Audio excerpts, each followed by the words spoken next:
talk about. And unfortunately, I have a time constraint. So, this might be long, but I'm going to do it as fast as I can.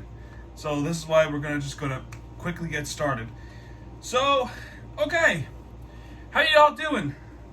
We are talking about Miami sports again for the 34th time. And so for Inter Miami, this is going to start off real quick. We lost 3-1 to the Red Bulls. If you have seen my video, I don't really need to talk about much. We have a karate kick of Pozuelo doing some stupidity, which cost us the game after our first goal from Higuain, which is a nice banger from a couple of yards out from a free kick. The irony is the free kicks were started at all. And then, Lewis Morgan happened, our friends. And then Daniel Edelman, Kyle Duncan got his red card. So there was a chance for it to Miami, and then Caden Clark happened. Again, I don't really need much detail on this because you already saw what happened at the game. Then we talk about the Miami Marlins. We got swept by the Dodgers. We already know that. Then we go up to Oakland, California, where LeBlanc homered, Anderson doubled the deep right, and Blade doubled the deep left center to make it 3-0 Miami in Oakland, California. And this was Edward Cabrera's longest stretch, up to 8 innings, with only allowing 2 hits, 0 ERA. And then Tanner Scott got the save. So Edward Cabrera is for real when he gets things going. Then the second game, we win the series against Oakland from Brian Anderson's good banger home run to left, which is 403 feet. Pablo Lopez got a good game going with 6 innings pitched with 5 strikeouts and 4 hits allowed. Jesus Aguilar reached on infield single to third. Luke Williams scores. Gerard Encarnacion doubled to left, which is 4-0 Miami, and Jacob Stallings was single to right center. And then this is when we're not in a safe situation. Cole Sulcer would give up 3 runs with Vogt, Linglarius, and Bride. Would make it 5-3 Miami, and then by that point we are in a safe situation. Tanner Scott comes in to save the game for the 19th time, and that's where that ends. And in the next game, we lost to Oakland on a sacrifice fly. We were losing 2-0 by Pinder single, and then we got Rojas with single, and then Nick Fortes with homer to tie the game. But unfortunately, Bolt hit a sacrifice fly to extra innings to walk off the Marlins in Oakland. Jesus Luzardo would come back against the A's, and it pitched really good. He only gave up 2 runs, and then it's 4 strikeouts, 7 innings pitched for him. Pretty good numbers. And then we play against the Dodgers. I don't really need much explaining. Taylor hit a sacrifice fly at 1-0, and then Joey Wendell with double to right. That would lead. That would take the lead from Miami, and then Mookie Betts happened. I swear, this person is so. The MLB media just loves Mookie Betts. That's all they talk about. He homers to left. Miguel Rojas single to right. Joey Wendell reached on an infield single to catcher. And then we take the lead. Tanner Scott comes in. Yeah. Guess who? Seriously, guess who? Mookie Betts ties the game. When he hits 1 home run, woo! Marlins hit a home run. Cricket, cricket, cricket, cricket. It's really what it is. It's biased media. And the Heat's media was so poorly treated, but the Marlins being treated worse because of how bad we are. But Peyton Burdick rather would tie the game. Nobody talked about that. It's a game-tying home run, and then the extra innings. Mookie Betts happened again, and then Turner, Freddie Freeman, and Muncy. JJ Bleday would get 1 run in, but that's it. 10-6 Los Angeles. Then in 2-1 victory, Mookie Betts homered again, but in the 4th inning, Brian Anderson was single to left, which is tie game 1. Gerard Encarnacion was single to right. And guess who pitched? Got his big redemption. 10 strikeouts, 6 hits allowed. Sandy Ace again. 9 innings. That's his 4th complete game in this season. 4. That's most than LA Dodgers combined, Boston Red Sox combined, the Mets combined, the Yankees. He did it all by himself. He's the only one in the Marlins pitching staff who can go that far, 9 innings. Worship him. Edward Cabrera was going to make some history. He was going to be the first player in Major League history to have 0 ERA in the month of August, the longest stretch, the lowest in the month of August. He was going to make that happen, and then guess who ruined it all? Mookie Betts. Seriously, fuck this guy.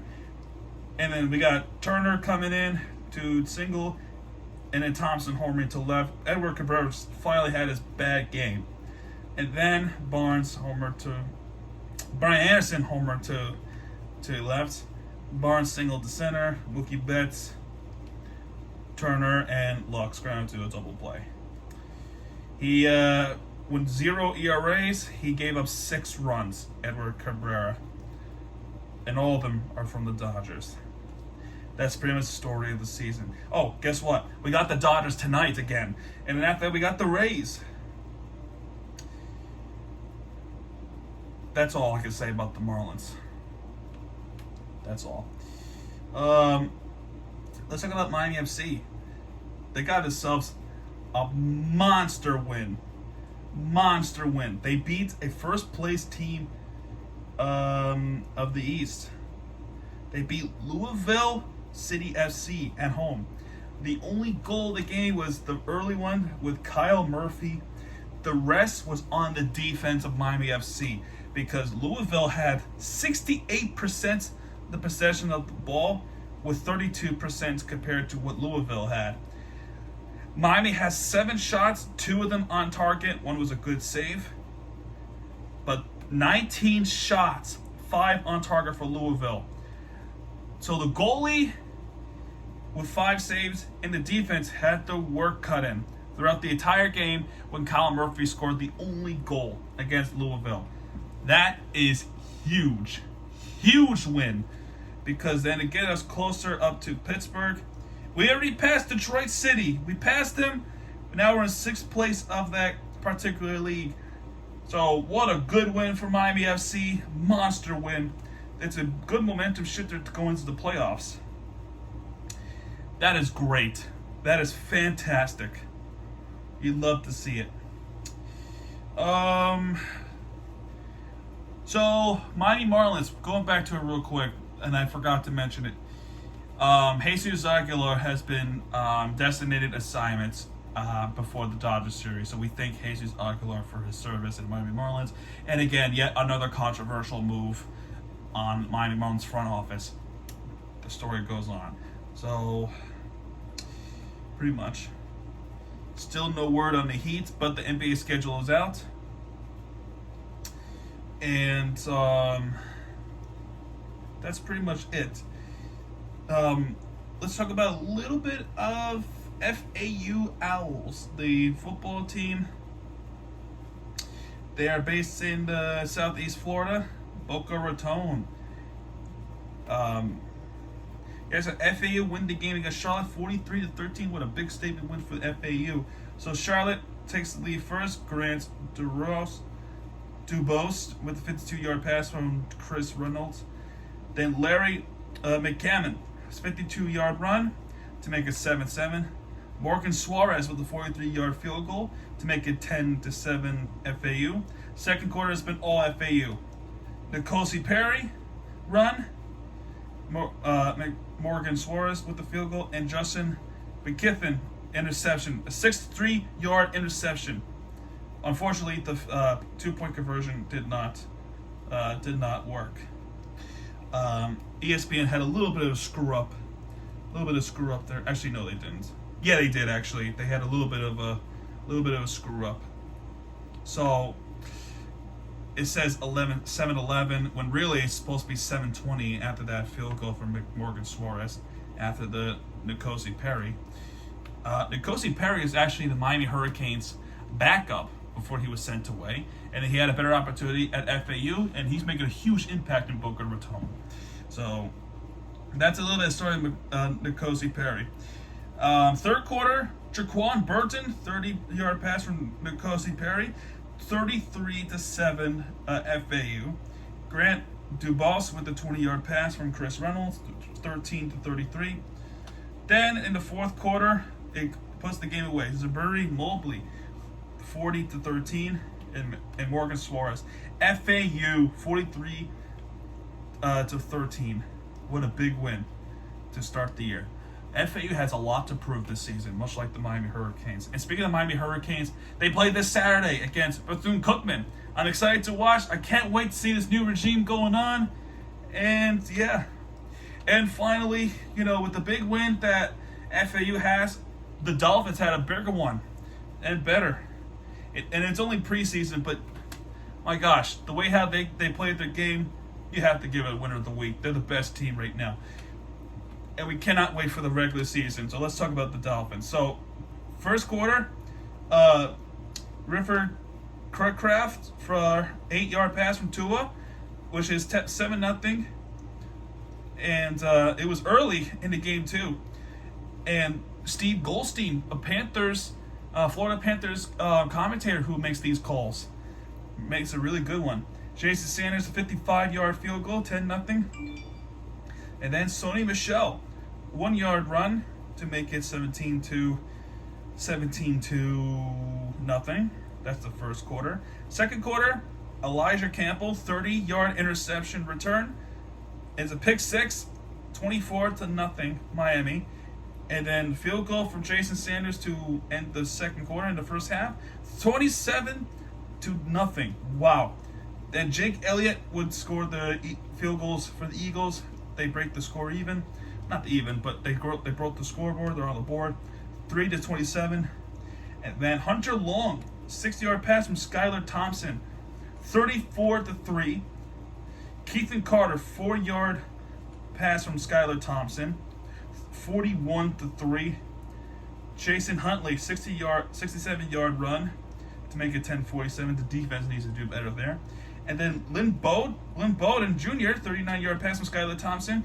Skylar Thompson is wow. So the passing, Tua, 6-7 with 121 yards. One of those passes was to Tyreek, that Tua-Tyreek Hill connection. And it was a nice play, nice throw. A little bit underthrown, yeah. But imagine if this was not underthrown. That would have been a touchdown all the way. But because he had to stop to catch it, he caught the ball. But either way, it's still a great catch. One touchdown, no interceptions at all. Skylar Thompson, 7-10, 103 yards, 3 touchdown passes.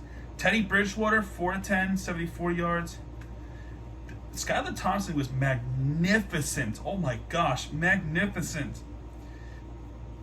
And Tyreek Hill, 64-yard with 2 receptions. River Crickraft, Lynn Bowden Jr., Sullivan Ahmad, Hunter Long, and etc. This is going to be a good team to watch, and I can't wait for it to happen when I go to Week 1 game in Miami, Florida. I know I said there was a lot to talk about, but I want to save it for next week because I do have somewhere to be. I'm under a time constraint, but if you have tuned in to watch, thank you guys so much for watching this video. If you have enjoyed this video, hit that like button, subscribe for more content, because Miami TVG has your back, and when he does, he'll be right there with your entertainment you deserve. Miami TVG saying out, folks. Good night, everybody.